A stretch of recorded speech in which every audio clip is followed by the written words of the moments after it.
Today I'm going to do a monotype using some different materials for stencils that I'm going to show you. I'm going to use my larger jelly plate. So I put it out and I'm just peeling off the top protective layer.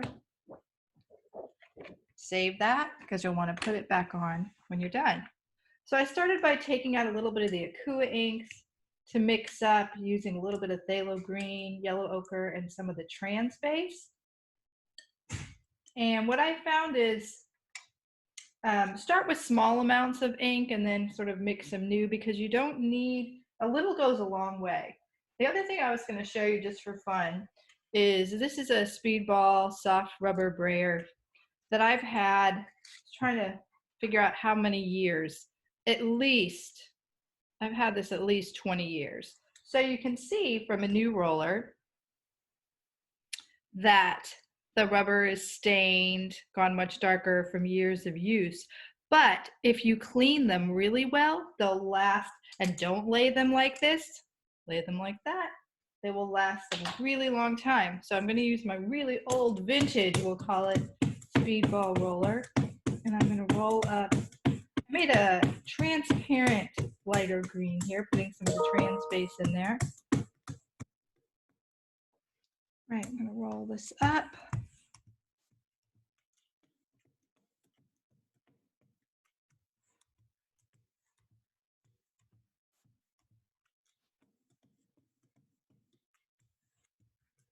It's pretty light. Wanted to see what kind of subtle colors I could get.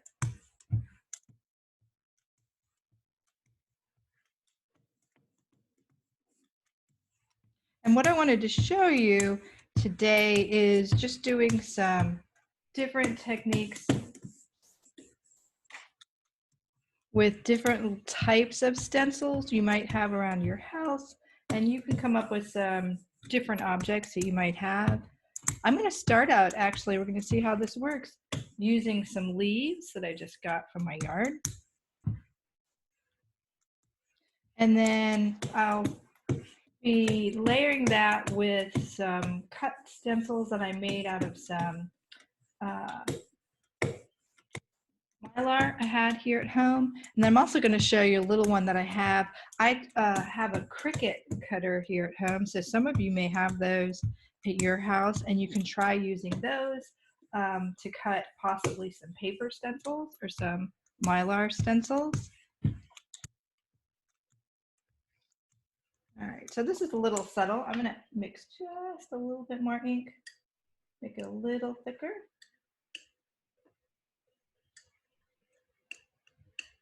Just a little bit darker. Like I might just add some of this slightly stronger green to part of it.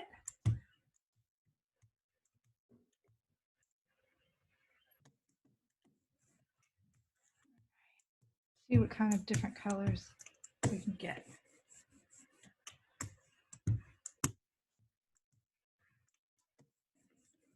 And remember, one of the great things about monotypes, if you happen to ink something up and then you think, I don't know if I like that so much, just wipe it off and start over. It's one of the kind of beauties of monotype. Okay, so I have a little bit of subtle green stripes going here, and I took these leaves out of my yard. I'm going to just place them down.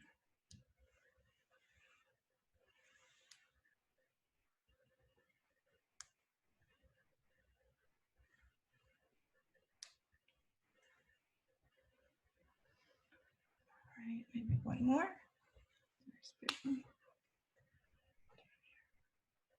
All right, and I've already torn some paper. I'm using the Tycozo paper. And for this one, I tore it a little bit smaller, so I am just sort of eyeballing the edges in there. All right. And because I have a little bit of extra here,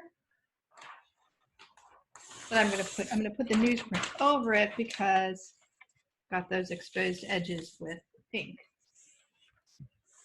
Right.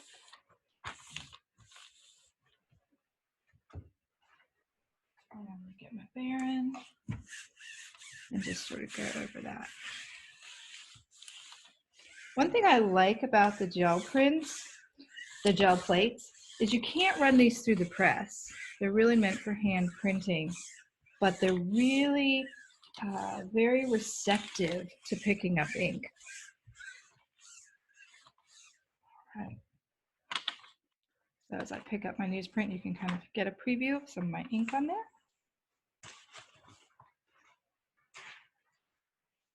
Right.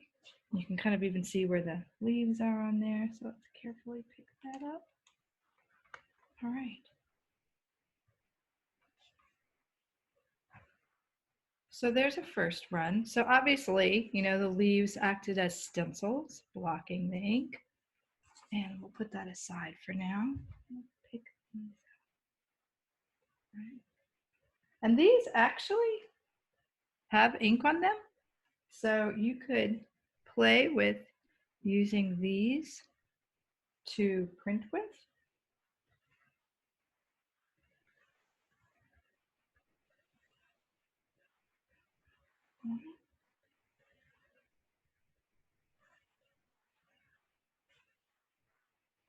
Take these off. And we're going to do that. But I'm also going to play with, I still have, I don't know if you can see that in the light, but there's that remaining ink that sort of pushed in from the leaves, the impressions the leaves made.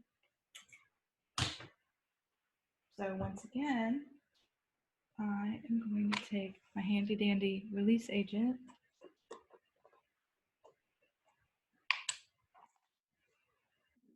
Precious printing leaf fluid.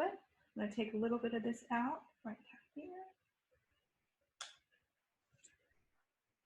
And I'm going to roll this up. And you only want a nice kind of thin layer of the releasing agent. I'm just going to go over the block, real thin layer to help lift this really beautiful, translucent, kind of delicate impression leaves made.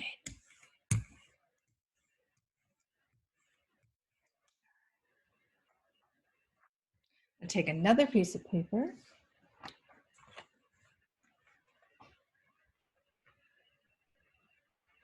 That down. All right. And I'm not going to put this newsprint that I use, I'm just going to turn the newsprint inside out so I don't transfer that border ink on there, so you can kind of see that on the back.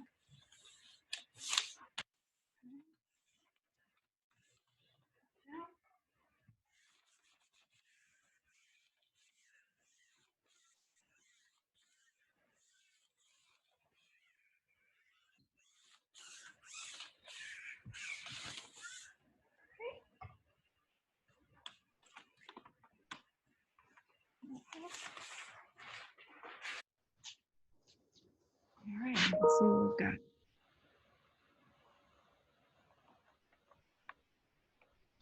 Ooh, really nice.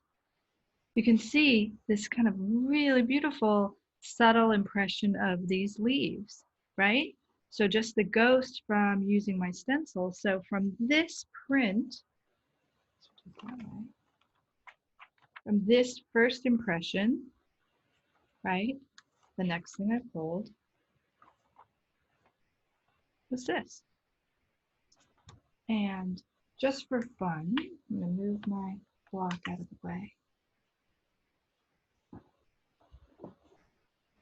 I'm going to take one of these and just see how they print.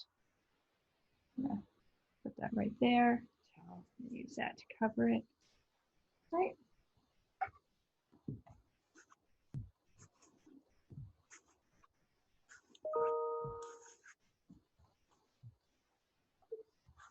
Put that in my releasing agent. Lift that up. Pretty subtle. There's a little bit of marking there, right? I could probably burnish this even. Let's see. Let's try it. I'll take one of these.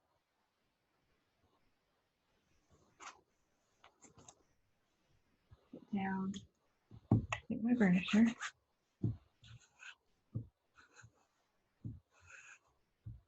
Press hard on that one. And I don't know. I'm going to try my etching burnisher. Careful not to rip this leaf.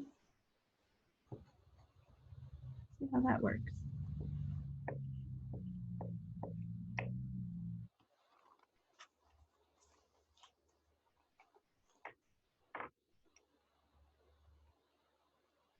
Yeah, a little bit stronger. You can see it a little bit better right there.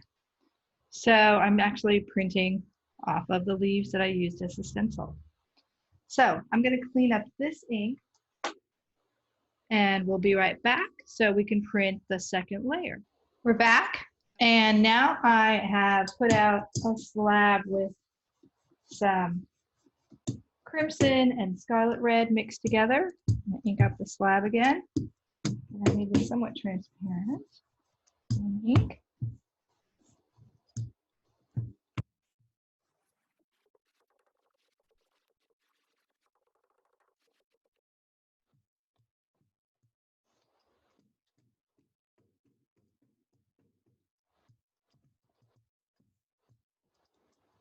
All right.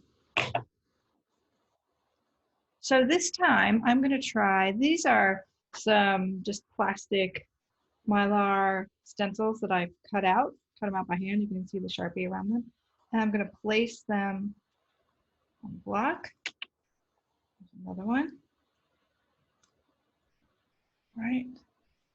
And I'm going to take that first print we did with the leaves, put this on top.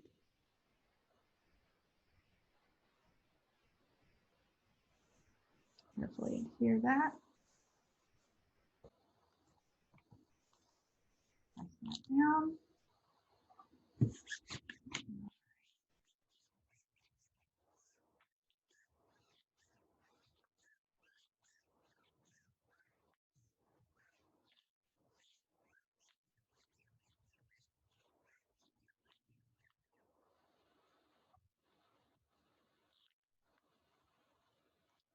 That back. All right, let's see what we've got. Already looks good from the back. All right. Now we're getting some really cool color mixtures and the way the different stencils are playing off of each other, right? So that's fun. And now we also have, let's carefully kind of pick these guys up. There's a faint impression right there of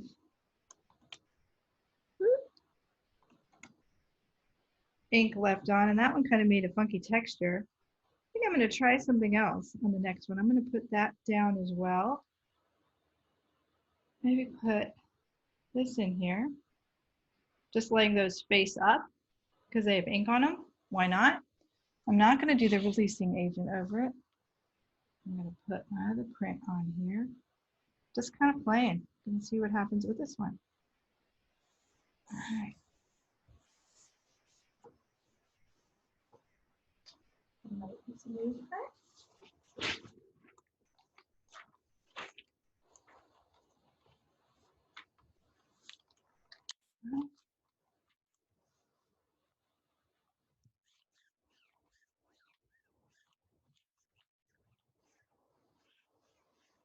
And you can do this kind of stencil work and using different materials on the plexi plate as well as your smaller gel plate.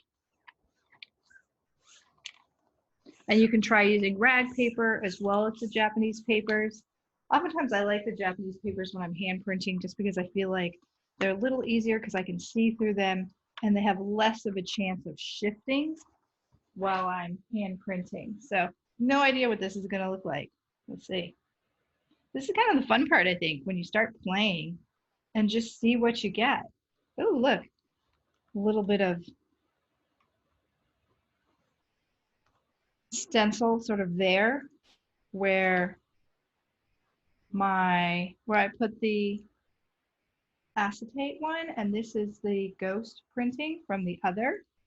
So you get some darker and some lighter patterns in there. So far from this printing session, I have the first one where I was just printing some different roll-up slight blends using the leaves and the mylar as stencils. And then this is printing the ghost from them. So I can keep going at this point.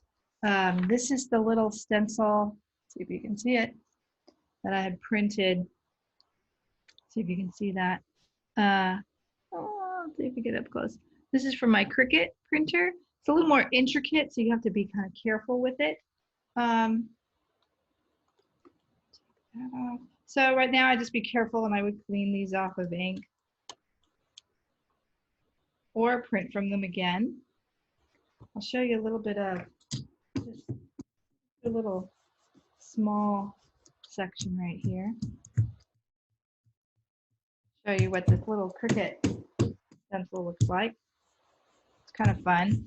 You gotta be, this one's pretty intricate with lots of little tiny cutouts. So just gonna gently put that down and gonna get one of my pieces of paper. You know, when you have little sections left over, always keep those just so you can see this. All right.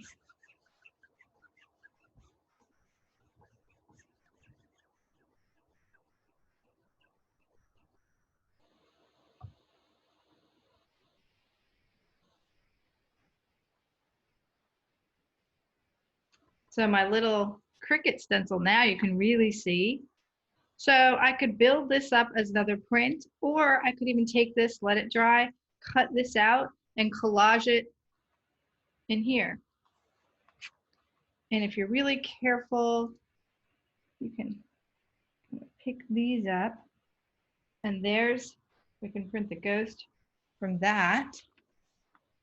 Let's just see what it looks like. Right in there.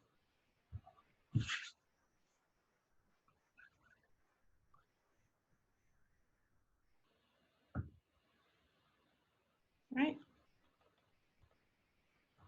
So a nice little, that's the ghost from what I just printed on that Cricut. And this actually still has ink on it. My little stencil piece in general, so I could carefully sort of pick that up, trying to take the ink off, just laying it ink side up. And let's see what it does here.